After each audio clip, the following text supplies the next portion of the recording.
Hello po sa inyong lahat mga ka-crypto. Ako po si Pinoy Crypto Trader at sa video na ito ay atin pong pag-uusapan dito ang komento ni ka-crypto dito tungkol dito kay SLP. Ayan, sabi niya rito ay totoo ba na hindi na magiging piso yan ang halaga ni SLP. Ayan, kasi naipit daw siya. Ayan, naipit kasi siya dito kay SLP.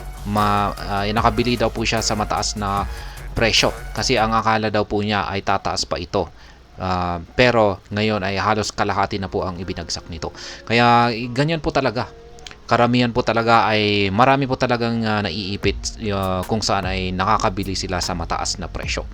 Kaya bago po natin pasukin ang isang cryptocurrency or isang asset, yan lalong-lalo na yung mga high risk na mga crypto katulad ni SLP, ay kailangan po talaga natin ng masusing pagre-research dito.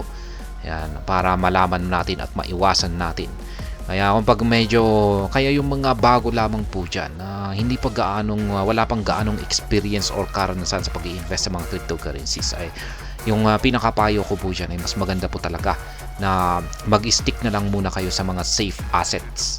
Yan, yung mga well-established na mga cryptocurrency katulad ni Bitcoin, Ethereum. Kaya yan lamang po yung mga ilan sa mga established. Saka na lamang po kayo maglaro or subukan na laruin yung mga high risk na mga assets kung medyo magaling na kayo or may nalalaman na po talaga kayo sa pag-trade or pag-invest or pagpili ng magandang crypto asset. Kaya yan, ito po yung pag-uusapan natin sa video na ito. Pero bago po tayo magpatuloy ay nais ko lamang po munang bigang linaw ang aking disclaimer kung saan ang nilalaman po ng video na ito ay hindi po ito isang financial advice. For education and information purposes lamang po ang layunin nito. Maliban po dito ay nais ko na rin pong magbigay babala na wala pong kahit anumang group chat ang Pinoy Crypto Trader. Kaya ayan, kawawa ng po si ka-crypto rito. Nakabili sa mataas na presyo dito kay SLP at ngayon ay yung kanyang puhunan ay halos nakalahati na dahil sa pagbagsak nitong si SLP. Itong si SLP ay isa po itong game token ng larong Axie Infinity. Ayan. Ngayon ay inamin ko na meron na rin akong investment dito. Yan, nung umpisa pa naman ay talagang tinetechnical analysis ko itong si SLP. Matagal ko lamang po siyang tinigil kasi medyo napabayaan ko na rin. Pero yan, tinitrade ko pa rin po siya. Yan, at yung galing po sa aking yan yung SLP po na tinitrade ko dito. Ayan, yung aking puhunan po rito ay nanggaling na rin po yan sa paglalaro ng Axie Infinity.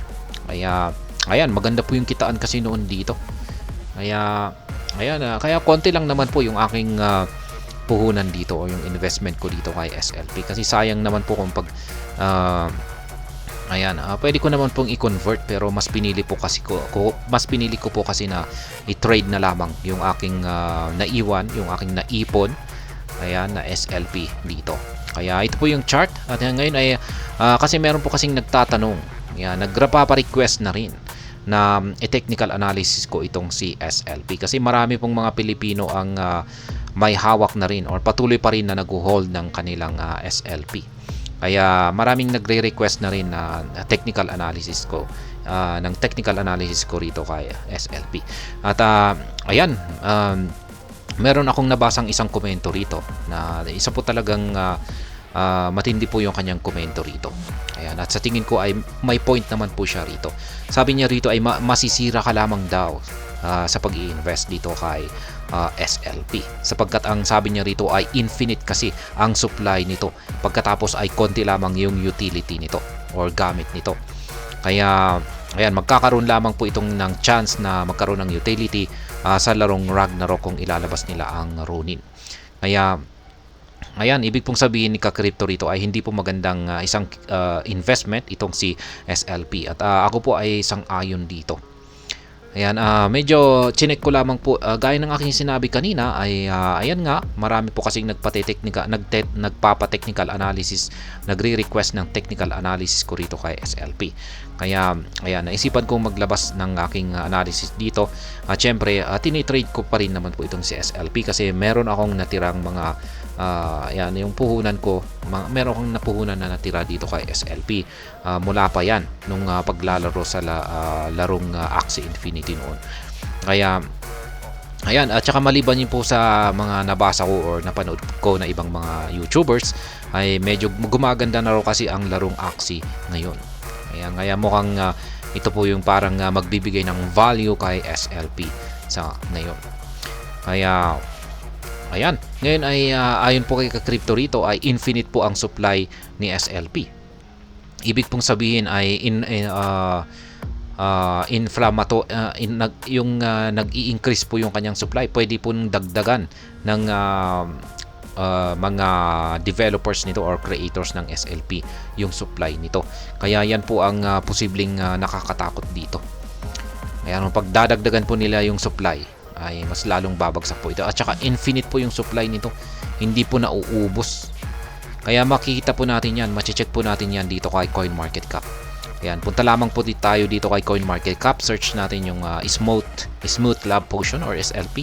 At ayan po yung kanyang kasalukuyang presyo, 20 digits, 39.52. At scroll natin dito sa ibaba. Makikita natin dito na yung kanyang max supply ay infinite.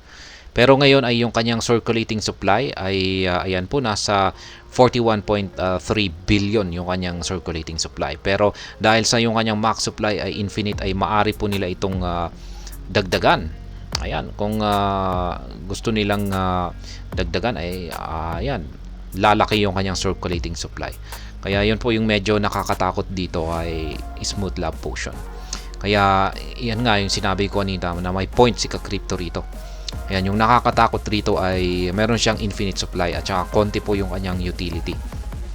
Ayan, kung pag i-check nga natin dito sa game na larong Axie Infinity ay ayan nga, kailangan po na yung game na ito ay at least bigyan po ng mas maraming utility itong si SLP para magkaroon siya ng value. Pero mostly ay yung ginagamit na po nila ay yung kanilang Axie. Ayan, Axie na token. Kaya mukhang yan yung kanilang pinalit. At ayan, yan pong muli. Yan, iti-technical analysis ko lamang po itong si SLP kung patuloy po na maraming nagre-request. Yan, pero tinitrade ko pa rin po ito. Ayan, at ayan, syempre yung gamit ko rito ay gaya ng sinabi ko kanina ay yung previous po na naipon ko sa paglalaro ng Axie Infinity. Ayan, noon matagal pa ito. Noon pa ito.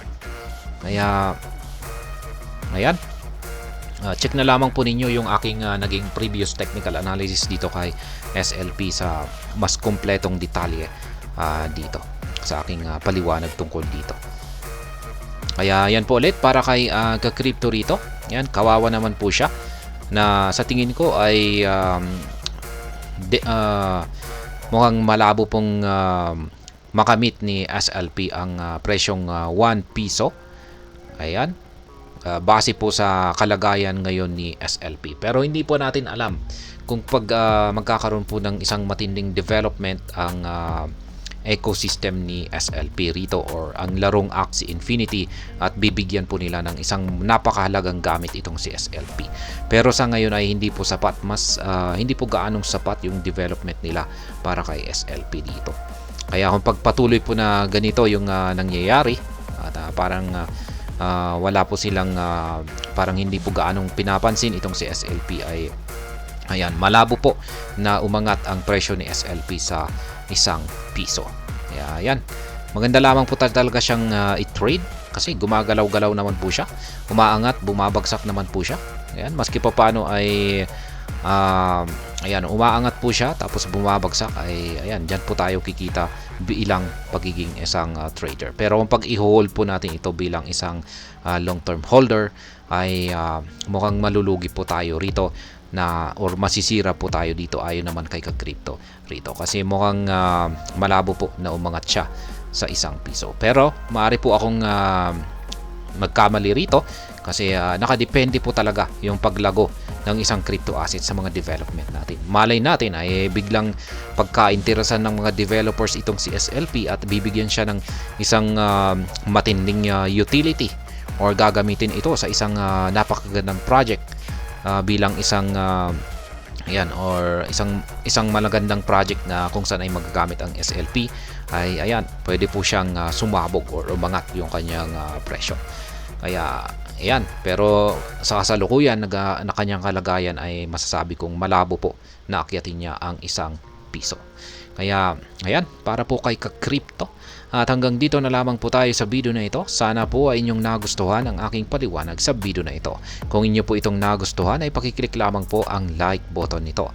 Para naman po sa mga bago lamang dito, kayo po ay aking inaanyayahan para mag-subscribe. Pakiclick na rin po ang bell icon nito dahil ito po ang siya magsisilbing notification nito sa mga bago kong videos na akin pong ina-upload sa aking YouTube channel na ito. Marami pong salamat sa panonood. Ingat po tayo lagi at God bless po sa ating lahat.